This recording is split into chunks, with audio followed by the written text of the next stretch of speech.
Une nouveauté pas annoncée officiellement, une nouveauté à annoncer officiellement et une nouveauté déjà annoncée. C'est ce qu'on va retrouver dans cette vidéo des nouvelles de la semaine. Bienvenue sur TF Toybox, chaîne qui passe en revue les figurines et qui vous informe des nouveautés sur Facebook, Instagram, Twitter et présent également sur Discord.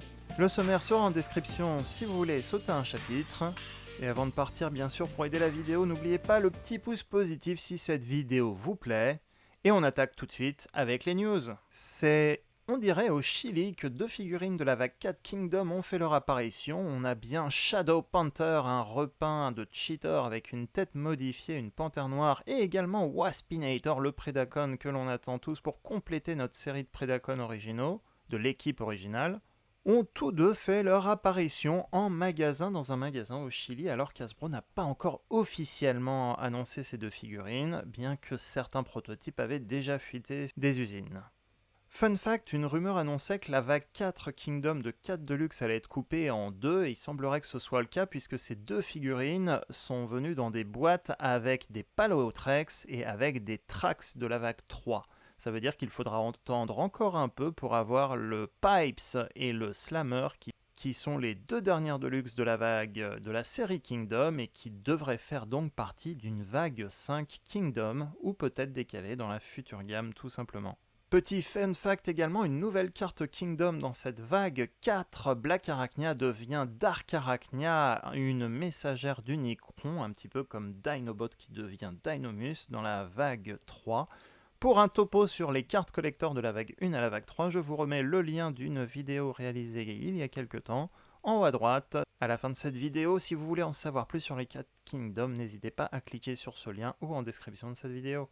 Petite sortie qui avait été annoncée il y a quelques temps, les figurines Red non transformables de Optimus Primal et de Reformatting Megatron ont été vues à Singapour. Pour rappel, la série Red est une série de figurines non transformables, un peu comme les figurines Star Wars Black Series ou Marvel Legends chez Hasbro. On en avait parlé il y a quelques temps dans les rumeurs et c'est officiel, annoncé pendant un événement en ligne de Target. On a un Transformers crossover qui rend hommage à Dracula appelé Draculus. Avec pas beaucoup de surprises, ce Transformers est un repeint et version modifiée de Mindwipe, la chauve-souris Headmasters. On a le droit à un super beau packaging pour l'occasion.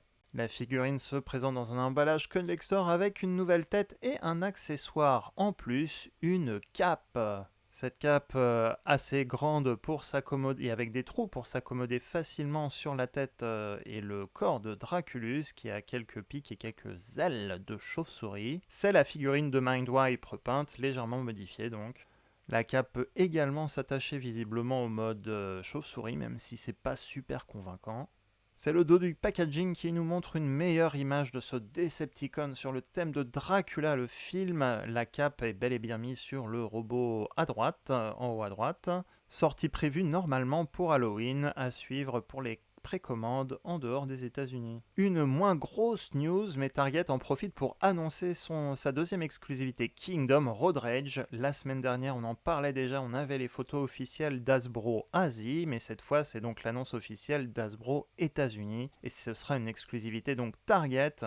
Road Rage est donc la femme garde du corps, figurine qui a le droit à une nouvelle tête puisque c'est un repeint de Trax, donc avec une nouvelle tête, je me répète. Et aussi avec les petites flammes sur l'avant. Aucune autre modification, elle aura le droit également à son mode jet. À suivre aussi pour les précommandes européennes, à savoir qu'en général, les exclusivités se sont retrouvées quand même sur des magasins spécialisés en France. Il faut juste être patient, surtout en ce moment, avec les transports mondiaux de marchandises. N'hésitez pas à me dire ce que vous pensez en commentaire de toutes ces nouveautés annoncées. Au passage, si vous êtes nouveau, n'oubliez pas de vous abonner à la chaîne en activant la petite cloche pour recevoir automatiquement les futures vidéos. Il reste 30 jours pour backuper le projet Victory Saber, on fera une vidéo spéciale dessus en octobre. Et on est à 7500-7400 backers sur les 11 000 minimum pour que le projet se réalise, donc on peut le dire, à 30 jours, on est plutôt en bonne voie, mais rien n'est joué. Pour ceux qui le souhaitent et qui n'ont jamais commandé chez Zavvi, j'ai créé un lien de parrainage, un petit peu aussi pour soutenir la chaîne, donc n'hésitez pas à utiliser le lien qui est en description de cette vidéo si vous voulez faire votre première commande Zavvi, et pourquoi pas, cette première commande pourrait être Victory Saber. Que ce soit lui votre première commande ou une autre figurine, vous devriez avoir une petite réduction, et moi aussi, il faut la mettre. Par contre, la réduction se ferait à l'expédition, c'est-à-dire pas avant un an si vous achetez Victory Saber. Donc n'hésitez pas à me dire si ce lien a marché ou pas en message privé. On part maintenant du côté de Takara au Japon avec les premières photos officielles du compte Twitter de Takara de Thrust Studio Series du film Bumblebee Movie, qui est donc un seeker Tetrajet repeint de Starscream du film Bumblebee Movie. Il devrait sortir en octobre-novembre en France.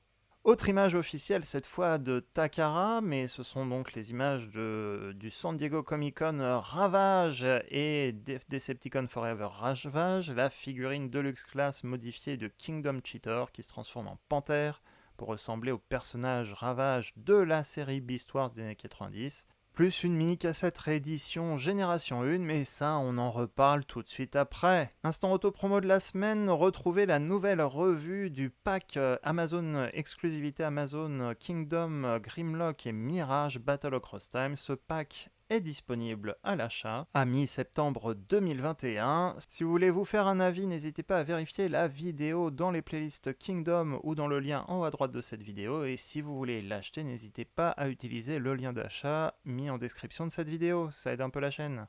Pour la France, vous êtes certain avoir remonté qu'en plus de Carrefour, maintenant Leclerc aurait les Deluxe VAC 3 à Kingdom avec Wheeljack, la réédition Earthrise légèrement modifiée, on verra ça dans une future vidéo. Trax, mais également Wingfinger, le nouveau fossilizer, et également Scorponok. Pour rappel, la revue a été faite, je remets le lien en haut à droite également. Certaines de ces figurines sont également présentes chez Magnatoy. J'en parle souvent et pour cause, ils ont été dans les premiers à avoir la vague 3 Kingdom, une bonne partie de la vague 3, il en reste encore quelques-uns, mais surtout, cette semaine, ils ont eu l'exclusivité San Diego Comic-Con, Decepticon Ravage et Covert Argent Ravage, composée d'une réédition de la cassette G1 ainsi que d'une nouvelle figurine Ravage. Il est vraiment génial, j'ai déjà commencé le tournage et c'est chouette d'avoir ces exclusivités en France via un magasin comme Magnatoys.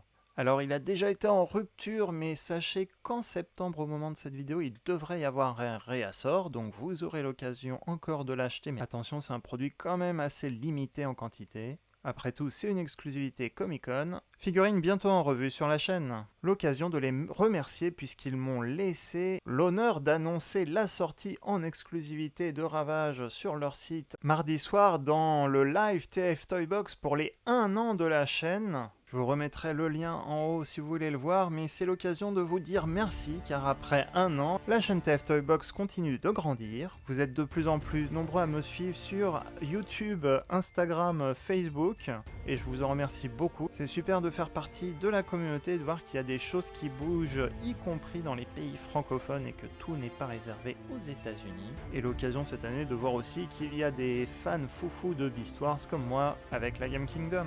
Pour vous remercier, j'ai lancé un concours dans une vidéo, c'est peut-être la vidéo que vous allez consulter le plus. Vidéo où je mets en jeu une figurine Air Razor. Vous avez encore une semaine pour répondre à une question très dure sur l'entourage de Air Razor.